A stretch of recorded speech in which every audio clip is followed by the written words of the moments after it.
Algunas escenas de este programa han sido representadas, incluyendo la descripción de investigaciones realizadas en la escena del crimen.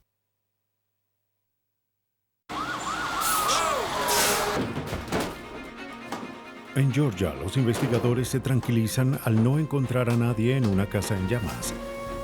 Pero los forenses saben que a veces las apariencias engañan.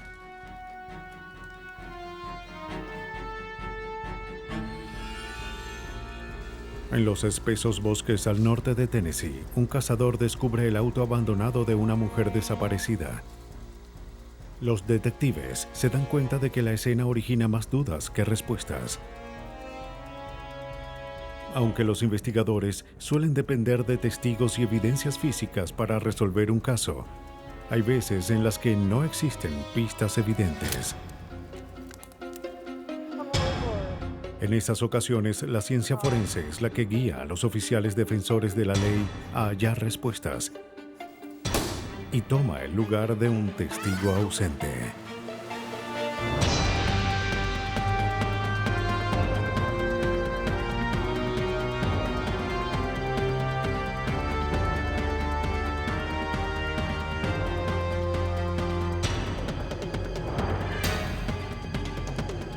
Los nuevos detectives, casos estudiados por la ciencia forense.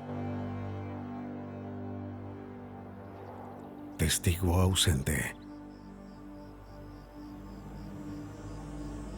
En este episodio se han cambiado algunos nombres.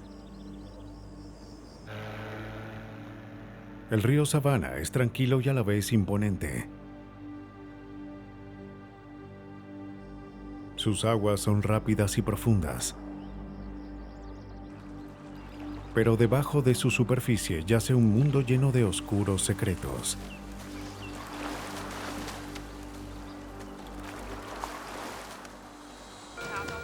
El 15 de agosto de 1998, el Departamento de Bomberos del Condado de Richmond, Georgia, acude a una llamada del 911. Una casa se incendiaba en Elizabeth Drive.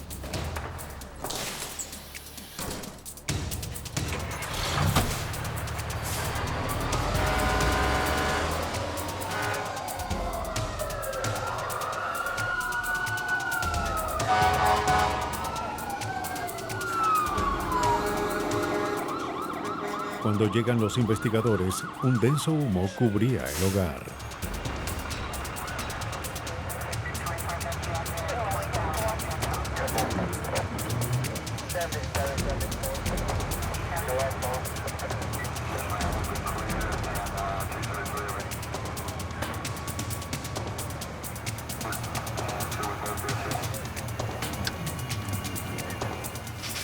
Luchan por mantener el fuego bajo control.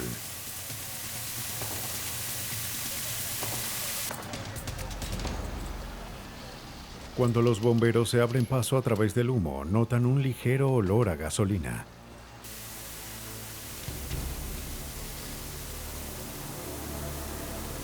Se apresuran a buscar a alguien que pueda estar atrapado. La evidencia indicaba que el incendio empezó en el vestíbulo.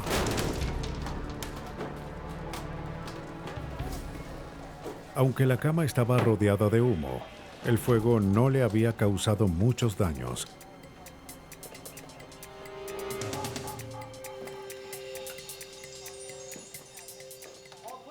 Los bomberos se tranquilizan al saber que no había nadie. Los investigadores de incendios tenían que determinar la causa del fuego. Los vecinos le dicen a la policía que la casa era de un hombre llamado Al Hamilton. No está allí ahora. No lo habían visto desde el día anterior y su auto no estaba. No está aquí. No creo que nadie viva con él. El Departamento de Policía de Richmond empieza una investigación de rutina. Para el investigador Dwayne Piper, había muchas preguntas sin respuestas. Lo primero que pensé de la escena fue que hubo un crimen. El incendio no parecía provenir de las paredes. Parece que se originó fuera del muro. Y creo que no se trataba de un incendio eléctrico.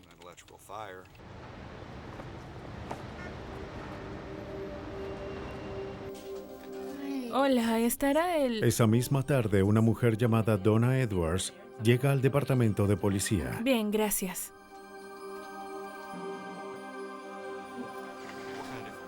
Afirmó ser la novia de Al Hamilton y que le preocupaba que él hubiese faltado a su cita. Llegó hasta su casa y entró en pánico. Conduje hasta su casa y se estaba incendiando. Me dijeron que debía venir Bueno, aquí. estuvimos en la casa y le aseguro que Al no estaba allí. Donna se tranquiliza al saber que no hubo heridos, pero seguía No. preocupada.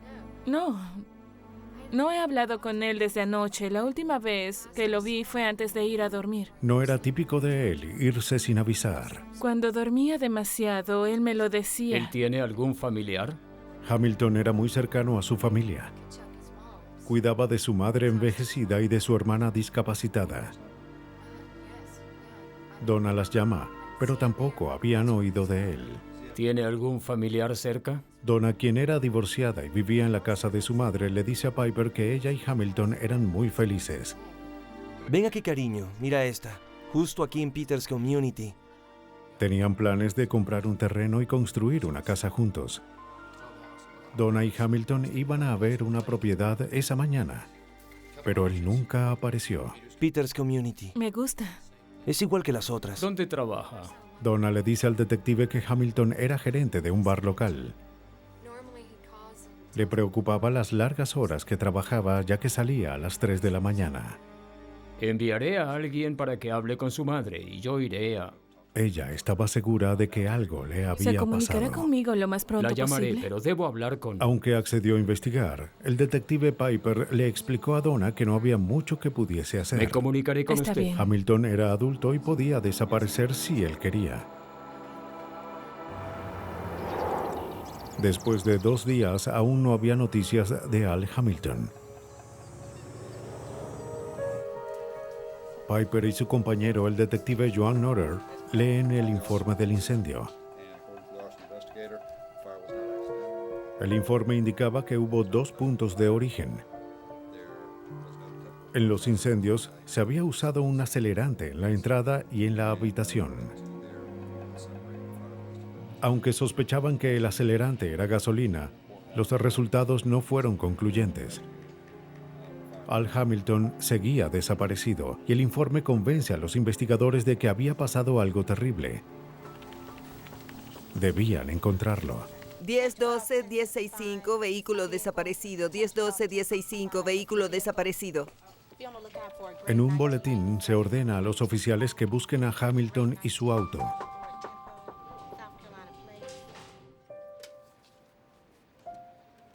Piper creía que la escena del crimen tenía más respuestas. Hola, soy el investigador Piper de la policía de Richmond. Pide ayuda a la Oficina de Seguridad Pública de Georgia.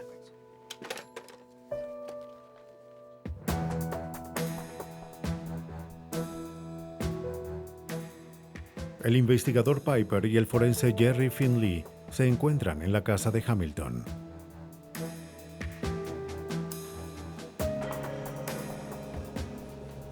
Jerry, ven a ver. Finley nota una extraña abolladura en el pie de la cama. Parece algún tipo de impacto de un objeto que podría ser redondo. Coincidía en forma y tamaño con un bate de béisbol. Finley también halla lo que parecía sangre en la cama. El patrón parecía el rastro de un golpe. El rastro de un golpe se forma cuando un objeto ensangrentado toca una superficie limpia y se puede observar el movimiento y la dirección del golpe. El rastro iba de izquierda a derecha y se encontraba en el pie de la cama.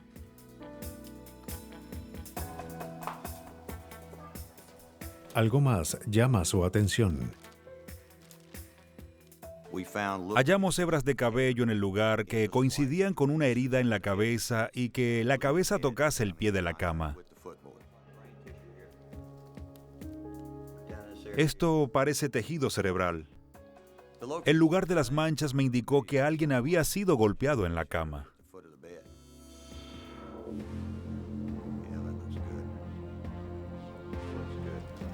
Mientras buscan más pistas, hallan más manchas de sangre. A un lado de la habitación, en la pared, observé manchas que se parecían a las anteriores. Y cuando las vi, supe que algo había ocurrido allí. Hazlo con mucho cuidado, ya que no sabemos si son estables. Finley debía observar más de cerca. Con un paño empecé a limpiar y encontré el resto de las manchas bajo el hollín. Finley descubre que el hollín había preservado la sangre. Esto indicaba que el incendio empezó después de la golpiza. Alguien trató de ocultar un acto violento.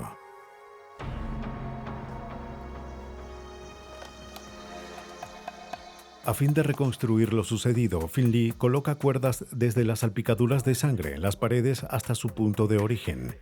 Hacia allá es donde la colocarás, donde pondrás la cuerda. ¿Está bien?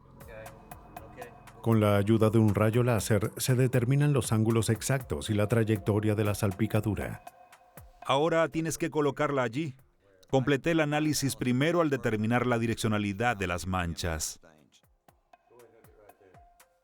Calculé los ángulos en los que llegaron a la pared y dirigí la cuerda hasta el punto en que cruzaban. Ese era el punto de origen de la sangre, donde tuvo que estar la cabeza de la víctima.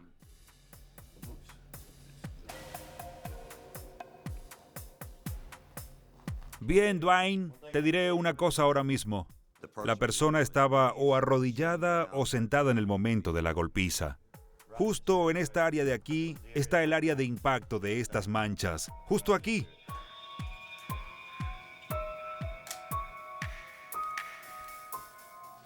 La abolladura en la cama indicaba que la víctima fue golpeada con un objeto contundente. En el laboratorio, Finley imita el ataque usando un bate de béisbol y creando la misma salpicadura hallada en las paredes. La mancha es el resultado del impacto, ya que cierta cantidad de sangre se adhiere al objeto y parte de esa sangre de hecho se desprende como si se separara del elemento, ya sea una mano, un bate, un ladrillo o algo similar. La sangre se desprende y salpica, a menudo hacia el techo si se golpea de forma recta. Los investigadores sabían que algo violento había ocurrido en la casa de Al. Pero la pregunta era, ¿Hamilton había sido el atacante o la víctima?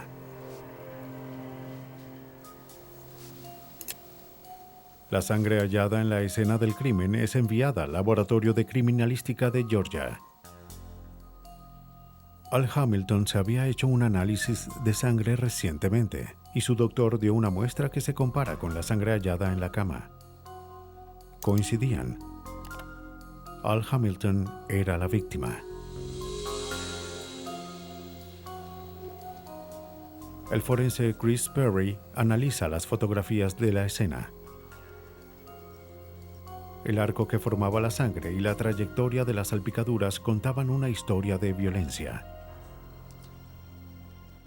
De acuerdo a la evidencia que mostraban las fotografías, se trataba de un crimen con un alto grado de agresión, ira y quizás odio. Todos los golpes fueron dirigidos hacia la cabeza y fueron repetitivos. Básicamente esto indicaba que la víctima fue golpeada múltiples veces en la cabeza hasta que murió. La policía se enfrentaba a un homicidio. Al Hamilton no había sobrevivido al brutal ataque. El detective Piper investiga sus últimos momentos. Hola, soy el investigador Piper de la policía de Richmond. Su primera parada fue el lugar donde Hamilton trabajaba como gerente. Su jefe afirmó que Al era un empleado ejemplar. Es decir, que no tenía problemas con clientes u otros empleados. No, él es un... También dijo que no había ocurrido nada inusual en el bar esa noche y que Hamilton había cerrado el lugar a las 3 de la mañana. No, señor.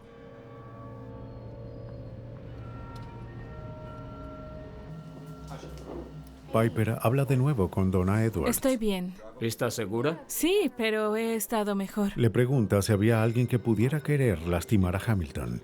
¿O hacerle algo a Al? Ella recuerda algo que sucedió hace unos meses.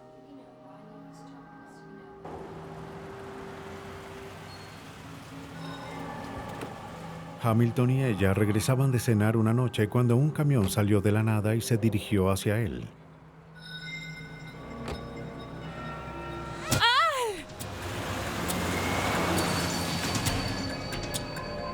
Él salió del camino, pero casi es arrollado.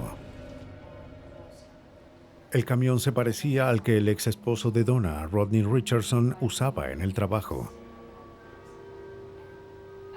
Ella dijo que Richardson no pudo soportar el divorcio y que estaba celoso por su relación con Hamilton. Él estaba muy celoso, no soportaba el divorcio. Donna también le dijo a Piper que Richardson era un hombre abusivo y que le tenía temor. ¡Déjame entrar! Vete, no puedes estar aquí. Rodney. Hace poco había llegado hasta la casa de la madre de Donna y la había confrontado a causa de su relación con Hamilton. No eres bienvenido, ¿entiendes? Pero Donna no creía que Richardson fuese capaz de cometer un asesinato. Además, la noche del asesinato, Rodney la había llamado a la 1 de la mañana cuando ella estaba en la casa de su madre. Le dijo que estaba en una cabina telefónica al otro lado de la ciudad.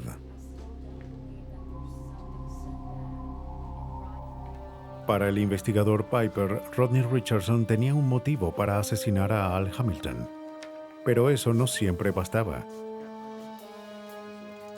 Y sin un cadáver, sería difícil probar que había ocurrido un asesinato. Tanto Al Hamilton como su auto habían desaparecido.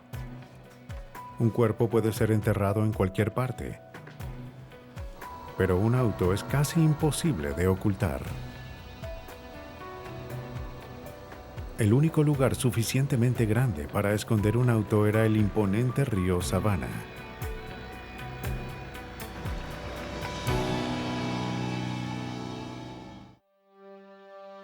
En Augusta, Georgia, los investigadores descubren el brutal asesinato de Al Hamilton. Tengo que decirlo, este ataque tuvo lugar. Su asesino incendió la casa, tratando de encubrir el crimen. Esta área y en aquella, una muestra de la mancha. Donna Edwards, la novia de Hamilton, temía que su ex esposo Rodney Richardson estuviese involucrado. Pero no había evidencia en su contra. No, de verdad no. Al era un buen hombre, no sé de nadie. Pero Al Hamilton y su auto aún seguían desaparecidos. La policía creía que hallaría las respuestas en el fondo del río Savannah. Pero después de una minuciosa búsqueda no encuentran nada. El investigador Dwayne Piper se sentía frustrado con el caso. Bueno, nos enfrentamos a muchos retos en esta investigación. Para empezar, no había un cadáver, y la mayor parte de la evidencia fue destruida por el fuego o cuando intentaron extinguirlo. No había testigos en el caso, así que no había nadie que nos pudiera explicar qué ocurrió. Bueno, sí ocurrió algo. Piper descubre que Richardson había estado en la casa de la madre de Donna la mañana del incendio. Me despertó. Estaba profundamente dormida cuando llegó. Pero Donna no estaba. La madre de Donna recuerda que Richardson llevaba 2 bolsos de ropa. Le preguntó si podía dejar unas cosas en el cuarto de Donna.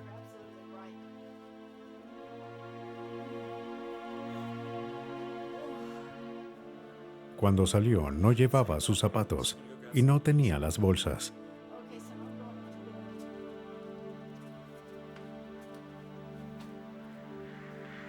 Bueno, estos son. Aquí tienen. Perfecto. Ella le entrega las bolsas a la policía. Las llevaré a la oficina y le informaré, ¿está bien? Piper envía los zapatos al laboratorio para su análisis. También contacta a Donna y le pregunta por qué no habló de las bolsas. Ella responde que estaba muy asustada para hablar. Admite que las bolsas eran de Hamilton, pero no quería creer que Richardson estuviese involucrado en el crimen. El investigador Piper estaba seguro de que Rodney Richardson había asesinado a Al Hamilton. Ahora esperaba que los zapatos pudieran vincularlo a la escena.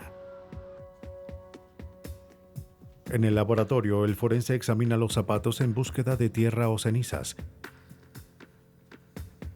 Y también busca rastros de gasolina.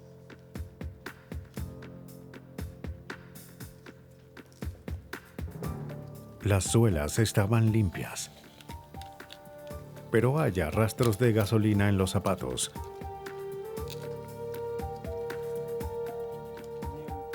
Sin embargo, los rastros no eran suficientes. Richardson trabajaba en construcción y estaba en contacto con la sustancia.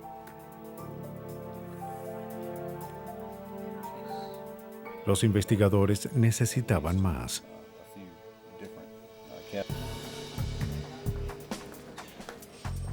Los registros telefónicos que pediste, aquí los tienes. Piper recordó que Donna recibió una llamada de Richardson a la 1 de la mañana el día del incendio, diciendo que llamaba de un teléfono público. Piper no estaba tan seguro. Tuvo la corazonada de pedir los registros telefónicos de Al Hamilton. En la noche del crimen, se hizo una llamada desde la casa de Hamilton al hogar de Donna a la 1 de la mañana. Hamilton no pudo haber llamado. Él trabajaba hasta las 3 de la mañana. Aunque era algo circunstancial, la evidencia indicaba que Rodney Richardson estuvo en la casa de Hamilton la noche del asesinato. Hay que hablar lo suficientemente alto para poder escuchar la conversación del otro lado. La policía necesitaba pruebas directas para arrestar a Richardson y le pide ayuda a Donna. ¿De acuerdo? Y cuando... Ella hace el intento de obtener una confesión grabada.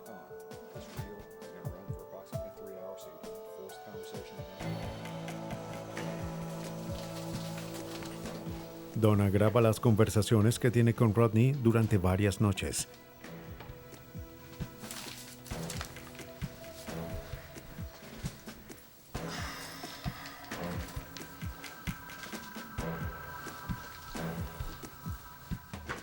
Le dijo que quería saber lo que le había ocurrido a Hamilton para poder seguir con su vida. ¿Pero qué quieres de mí? ¿Qué quieres que te diga? Solo quiero que me digas la verdad. Dime qué pasó. Solo dime lo que ocurrió. Dime. Finalmente, Richardson confiesa el crimen. Está bien, yo maté a Al. Dijo que no era su intención matar a Al, solo quería asustarlo. Fue un accidente, no fue mi intención. Pero luego perdió el control. Lo último que recordaba era que Hamilton estaba muerto. Se supone que soy tu esposo y me tratas así. Richardson dijo que se deshizo del cuerpo y que estaba seguro de que la policía jamás lo encontraría. Y afirmó que sin un cadáver no podían acusarlo. Si lo intentaban, declaró que no se rendiría tan fácilmente.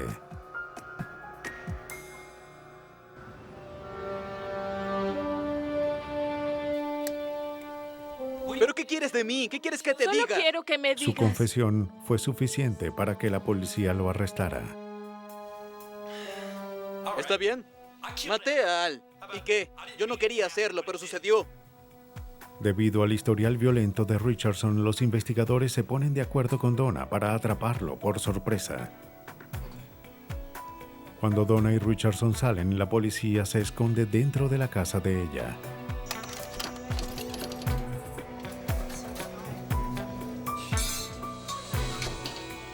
Rodney, estás bajo arresto por el homicidio de Al Hamilton.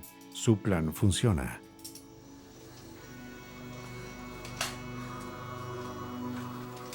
Richardson es arrestado sin problemas.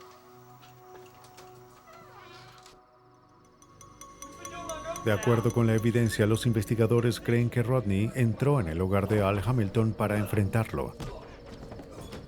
Pero la ira se apoderó de él y golpeó a Hamilton hasta matarlo.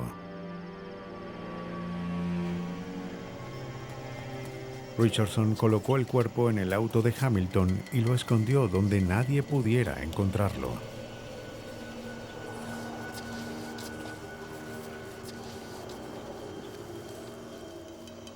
A fin de cubrir su crimen, incendia la casa. El auto y el cuerpo de Hamilton jamás fueron encontrados. Rodney Richardson fue hallado culpable de asesinato en primer grado y condenado a cadena perpetua. La importancia de la ciencia forense en este caso fue crucial. Sin los patrones de sangre, las pruebas de ADN y la investigación del incendio, este caso jamás habría llegado hasta el tribunal. Fue gracias a estos métodos de investigación que pudimos hacer un arresto sin un cuerpo, y hasta ahora no lo hemos encontrado. El momento en el que recibe el impacto en su cabeza, Rodney Richardson cometió el error de creer que sin un cuerpo los investigadores jamás lo atraparían. Pero estaba equivocado. En Tennessee, las autoridades deben reunir varias pistas ensangrentadas para hallar a una mujer desaparecida, viva o muerta. El condado de Stuart, Tennessee, es una pequeña comunidad rural donde la policía conoce a todos por nombre. Solo tienen un crimen violento al año como promedio. En la noche de un lunes a finales de 1990, un cazador observa un auto parcialmente oculto por los árboles.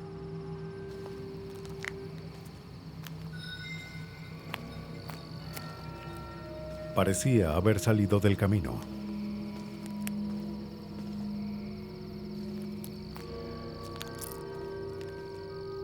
Cuando se acerca al auto, no ve a nadie adentro.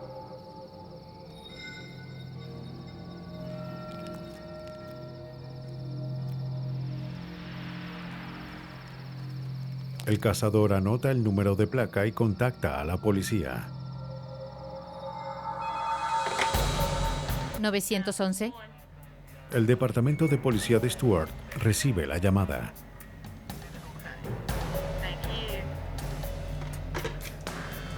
Condado Stewart a 903. Hay una denuncia de un vehículo abandonado. La telefonista envía una unidad a investigar. 10-4. También investiga el número de placa y descubre que está registrado bajo June Atkins. Hace unas horas se había denunciado la desaparición de una mujer. La policía temía que June Atkins vagara sola y herida en el bosque.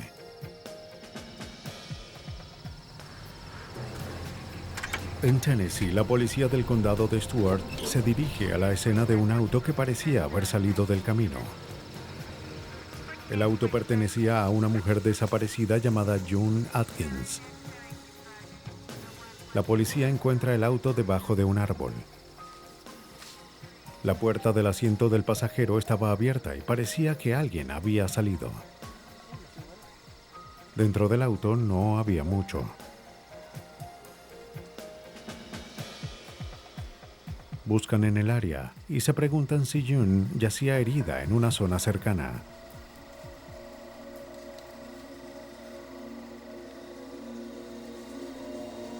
No encuentran nada. El alguacil David Hicks interroga al esposo de June sobre su desaparición. Él declara que June fue a visitar a su madre en un pueblo cercano, pero nunca llegó. Atkins estaba preocupado.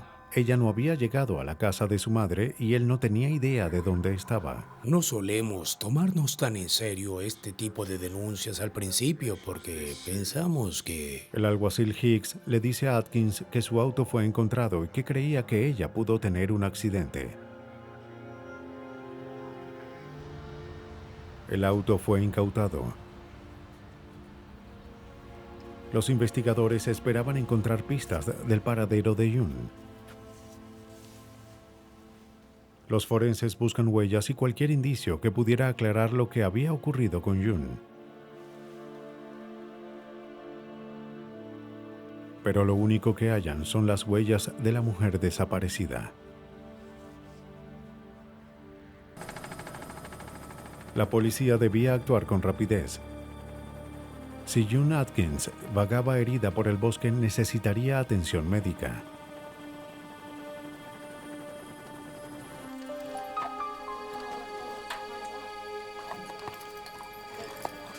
Un equipo de oficiales locales y estatales de la ley, junto con docenas de voluntarios de la comunidad, proceden a buscar a June en el bosque. Los condados cercanos nos ofrecieron muchísima ayuda. Muchos vinieron como voluntarios, ya que querían ayudar cuando supieron que June Atkins había desaparecido. Lamentablemente, nos dividiremos en dos grupos. La mitad irá al lado derecho. La otra mitad irá al lado izquierdo. Manténganse cerca para que puedan observar a los demás mientras estamos en el bosque. Con mucho cuidado. ¡Vamos! ¡Vamos todos! El equipo de búsqueda se divide en diferentes direcciones. Oficiales a caballo buscan en los terrenos más difíciles.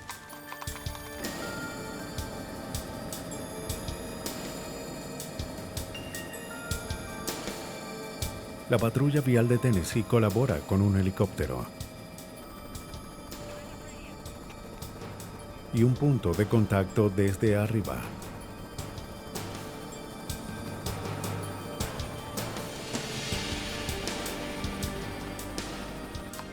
La búsqueda dura varias horas.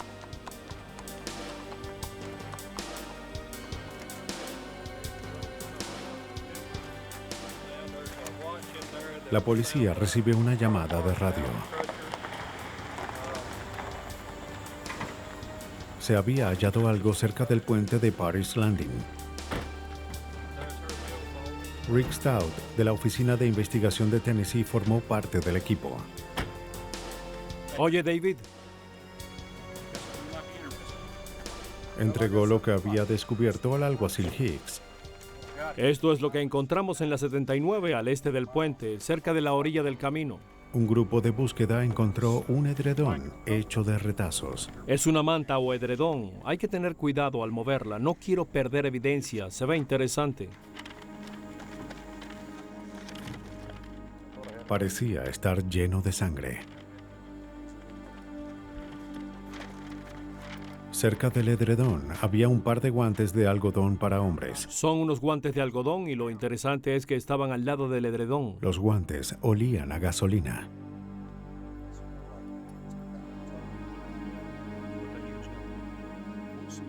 La investigación se dirige a otro rumbo, ya que ahora estarían en búsqueda de un cuerpo.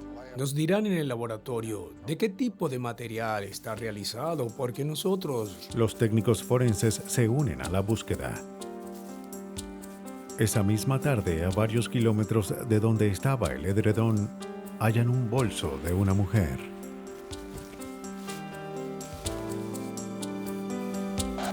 Encontré una cartera con una identificación. Entendido, enviaremos refuerzos a tu ubicación.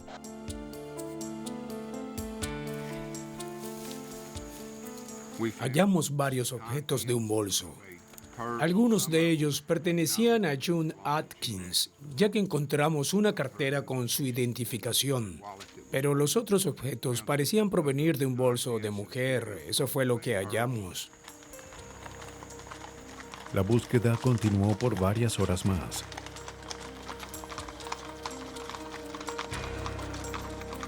Luego, otro terrible hallazgo. Ten, toma la cámara. En el suelo hallan una gran cantidad de sangre.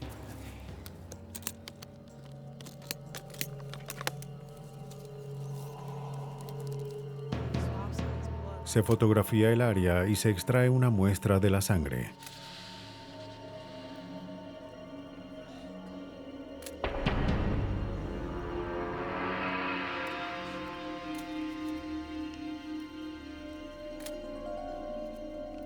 Se recoge todo lo que pudiera ser de ayuda, incluyendo arbustos llenos de sangre.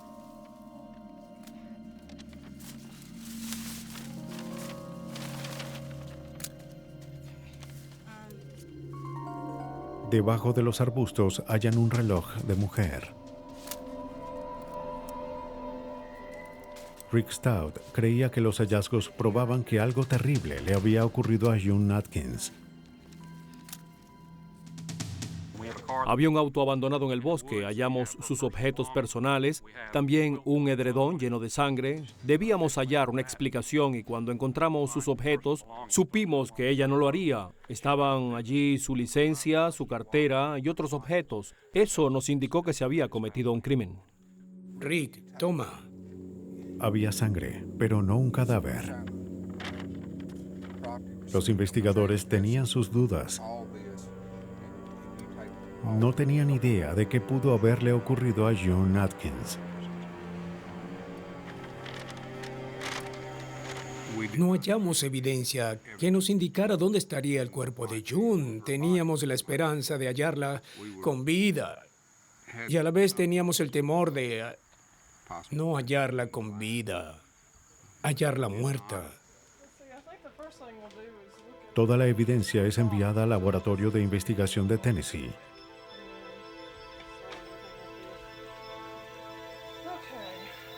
La experta en serología, Patty Schutte, busca sangre en los objetos. Abrí el edredón y lo extendí. Tenía una gran mancha de sangre. Así que lo primero que hice fue un análisis químico para comprobar si había sangre. Y los resultados indicaron que así era. Lo siguiente que hice fue determinar si la sangre era humana o no. Definitivamente es sangre. Realicé el análisis y determiné que sí era sangre humana.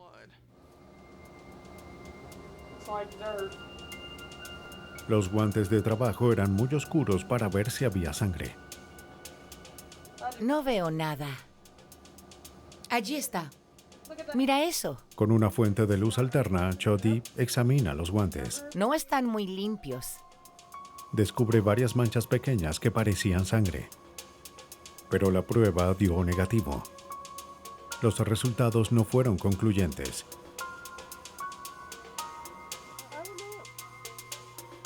Luego analizó el arbusto de salvia. Habían traído arbustos que encontraron en una escena diferente, así que los analicé y, de hecho, encontré sangre en el arbusto. Le tomaremos una fotografía. La sangre en los objetos es comparada con una muestra de sangre de June Atkins que su doctor suministró. Las muestras coincidían. Debió haber sangrado muchísimo para dejar tanta sangre. Los investigadores le preguntaron a Schutte si June podría seguir con vida. El volumen de sangre hallado en el edredón era muy alto, pero pudo haber sido causado con una herida no letal. Pero el hecho de que hubiese 3 áreas de arbustos con sangre indicaba que la víctima había perdido muchísima sangre y, por lo tanto, la herida que tenía podía ser mortal.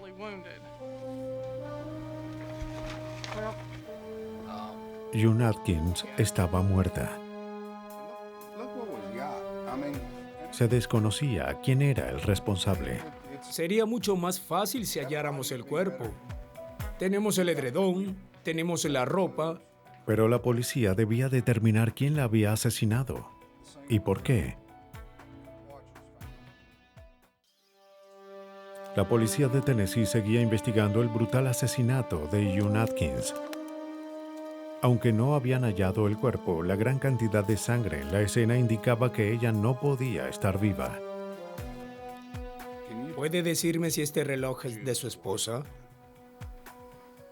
El esposo de June reconoce el reloj como el de su esposa. Se lo había regalado en Navidad.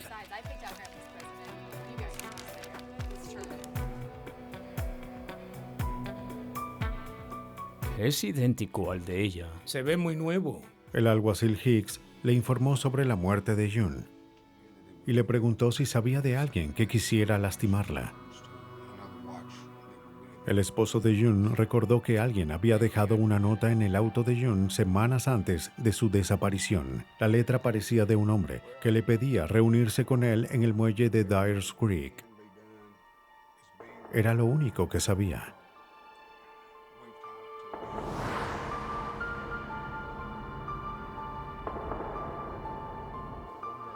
Los oficiales hablan con las amigas de June, esperando que supieran quién era el hombre misterioso. Alguacil David Hicks. Las amigas de June nos dijeron que ella veía a un hombre que se llamaba Kenneth Pitkins y que se encontraban en el muelle de Dyers Creek. Hicks encuentra a Kenneth Pipkins en su lugar de trabajo. Admite conocer a June. Salía con la hermana de su esposo, pero negó encontrarse con ella en el muelle de Dyers Creek. El alguacil Hicks no estaba convencido. Debíamos obtener más información antes de volver a hablar con él. La policía realiza una búsqueda cerca del muelle. La vendedora de una tienda conocía bien a June y también a Kenneth Pipkin. Ella no tenía una buena opinión sobre Pipkin. Creía que era un mujeriego, obsesionado con su camioneta, tan obsesionado que mantenía un edredón en el asiento para mantenerlo limpio. Ella recuerda que un día vio hablar afuera a Pipkin con June. Observó cómo June lo siguió afuera del estacionamiento hacia el muelle de Dyers Creek. Ella entró y pidió gasolina. Entraron y hablaron. La empleada le dijo a la policía que Pipkin había entrado buscando a June en más de una ocasión. Gracias por su ayuda. A la orden. Su historia no coincidía con la de Pipkin. La policía obtiene un indicio. Un pescador da más información. Dijo que el día de su desaparición, él estaba en el muelle de Dyers Creek. Vio a una mujer y a un hombre en una camioneta. La descripción coincidía con los vehículos de Pipkin y June.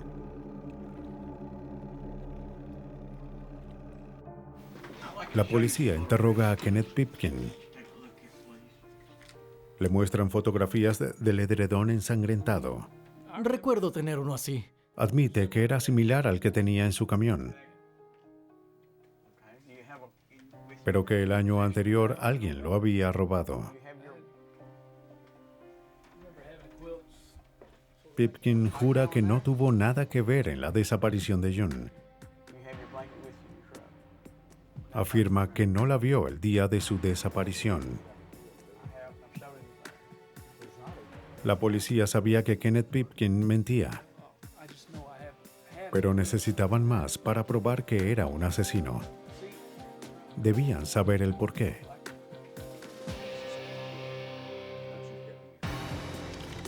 La policía de Tennessee tenía un sospechoso en el caso de June Atkins. Hallan grandes cantidades de sangre en un bosque cercano, pero aún no encontraban el cuerpo. Tomé fotografías, pero creo que tendremos que difundirlas. El sospechoso, Kenneth Pipkin, fue visto con ella poco antes de su desaparición. Se emite una orden de registro para su auto y su casa. Los forenses analizan el auto. Descubren diminutas fibras de ropa en el suelo. Las recogen y envían al laboratorio.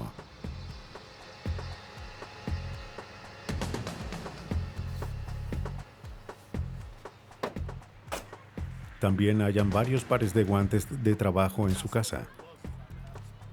Eran del mismo tamaño y diseño que los encontrados en la escena. La evidencia es enviada a la Oficina de Investigación de Tennessee. El especialista forense Ross Davis ayuda en la investigación. Analiza el edredón hallado en la escena y extrae fibras sueltas.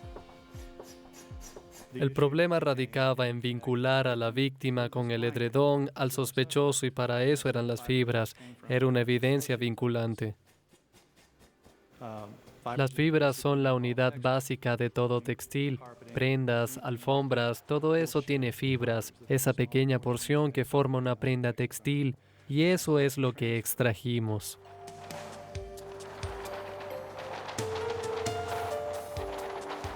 Luego Davis hace una comparación. Comparamos esas muestras con las halladas en el vehículo en este caso. Luego las observamos para determinar si eran fibras como las encontradas en el edredón y adentro del vehículo. Las fibras del edredón coincidían con las fibras extraídas del auto de Pipkin. El informe pasó a explicar que la evidencia serológica hallada en el edredón coincidía con la sangre de la víctima. La investigación también explicó que estos elementos hallados en el edredón fueron de hecho también encontrados en el vehículo del sospechoso. Eso creaba una conexión entre el sospechoso y la víctima a través del edredón.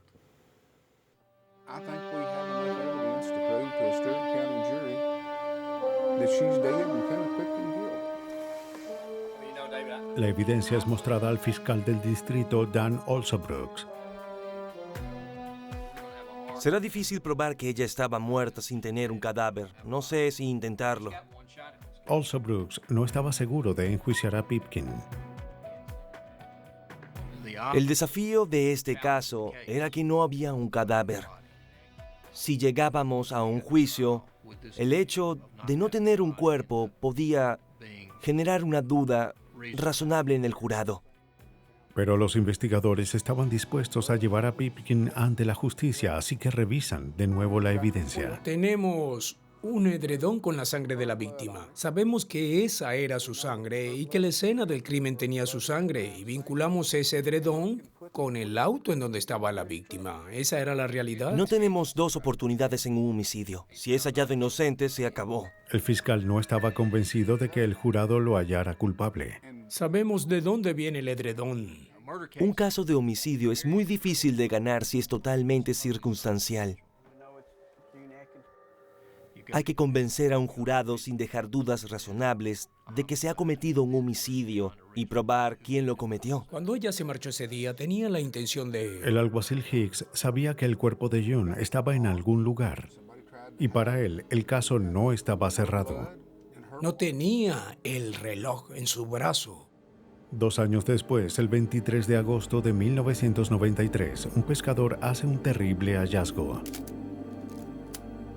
En el río Tennessee encuentra la parte inferior del torso de una mujer. Los familiares de June reconocen las prendas.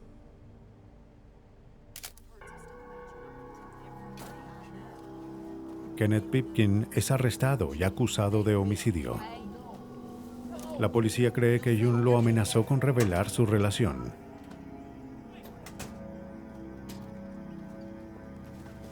Pipkin la mató para asegurar que no hablara.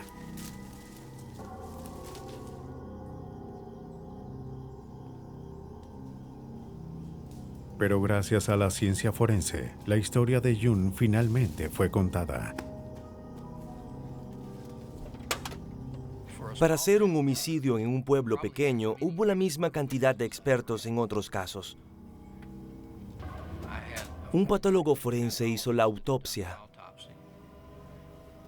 Hubo expertos en fibras y un experto en análisis de sangre. Fue un caso fascinante para mí como fiscal.